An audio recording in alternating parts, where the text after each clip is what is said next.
What happened backstage on Monday Night Raw wasn't just another dramatic moment, it was a seismic shift that could alter the course of WWE history. It all started when cameras caught a deeply intense and emotional confrontation between Jey Uso and his brother Jey Uso, a moment that wasn't scripted or exaggerated. It was raw, real, and full of unresolved pain.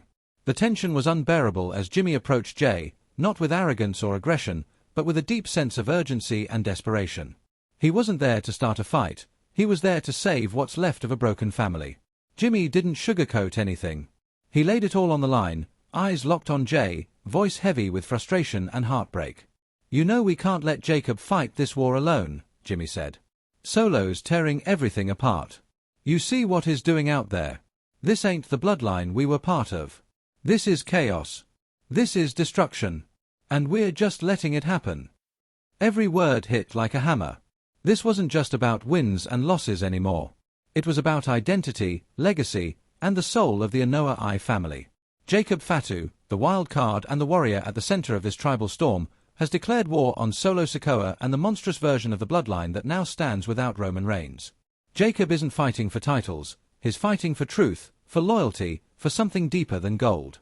And now Jey is trying to rally the pieces of the original family, the ones who still remember what it felt like to fight for each other rather than against each other. He told Jey, "You left the bloodline. I get that. You had every reason to walk away from Roman and all his mind games. But this ain't about Roman no more. This is about us. This is about who we are without him. Without the titles. Without the manipulation. Just family." That hit Jey hard. You could see it. He didn't respond. He didn't have to. His silence said everything.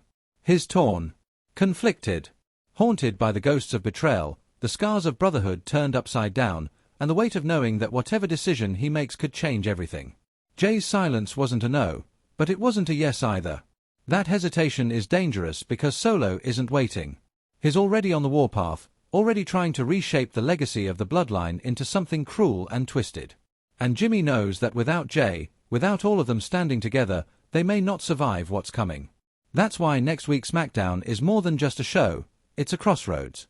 Will main event Jey Uso finally return, not just to the ring, but to the family that still needs him?